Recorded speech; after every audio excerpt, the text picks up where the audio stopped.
വാർത്തകളിലേക്ക്. ഉത്തരാഖണ്ഡിൽ കാണാതായ MBA വിദ്യാർത്ഥിനിക്ക് 6ാം ദിനവും തിരച്ചിൽ. സുഹൃത്തുക്കളോടൊപ്പം ട്രക്കിങ്ങിനെത്തിയ ബബിത പാണ്ഡെയാണ് കാണാതായത്. സംഭവത്തിൽ 2 സുഹൃത്തുക്കളെ ഉത്തരകാശി പോലീസ് കസ്റ്റഡിയിലെടുത്തു.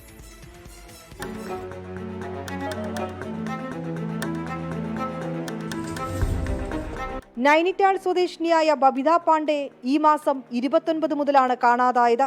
ബന്ധുക്കൾ നൽകിയ പരാതിയിൽ സുഹൃത്തുക്കളായ ഹർമൻപാൽ സിംഗ്, ഹർമൻപ്രീത് സിംഗ് എന്നിവരെ പോലീസ് കസ്റ്റഡിയിലെടുത്തു. ഇരുവർക്കുമൊപ്പം ഉത്തരാഖണ്ഡിൽ ട്രക്കിങ്ങിനെത്തിയതായിരുന്നു 24-കാരിയായ ബബിത പാണ്ഡെ.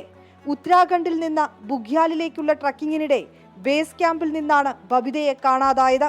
രാവിലെ എണീറ്റപ്പോൾ ബബിതയെ കാണാനില്ലെന്നും ഫോൺ സ്വിച്ച് ഓഫ് ആയിരുന്നുവെന്നും സുഹൃത്തുക്കൾ പറഞ്ഞു. ഗംഗോത്രി, ഹർസിൽ തുടങ്ങിയ വിനോദസഞ്ചാര കേന്ദ്രങ്ങളിലും ബബിത സുഹൃത്തുക്കൾക്കൊപ്പം സന്ദർശനം നടത്തിയിരുന്നു. റൈത്താലിലെ CCTV ക്യാമറകളിൽ നിന്ന് മൂവരുടെയും ദൃശ്യങ്ങൾ അന്വേഷണ സംഘത്തിന് ലഭിച്ചിട്ടുണ്ട്.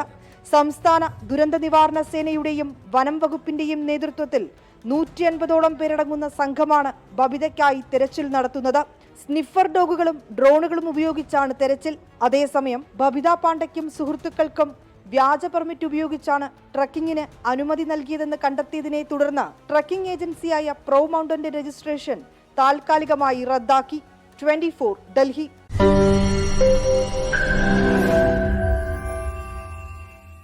ലോകത്തെവിടെയായാലും ഏത് സമയത്തും 24 വാർത്തകളും ഓഗ്മെന്റഡ് റിയാലിറ്റി പാക്കേജുകളും എക്സ്പ്ലെയിനറുകളും വിശദമായി കാണാൻ ഞങ്ങളുടെ YouTube ചാനൽ നിങ്ങൾക്ക് സബ്സ്ക്രൈബ് ചെയ്യാം.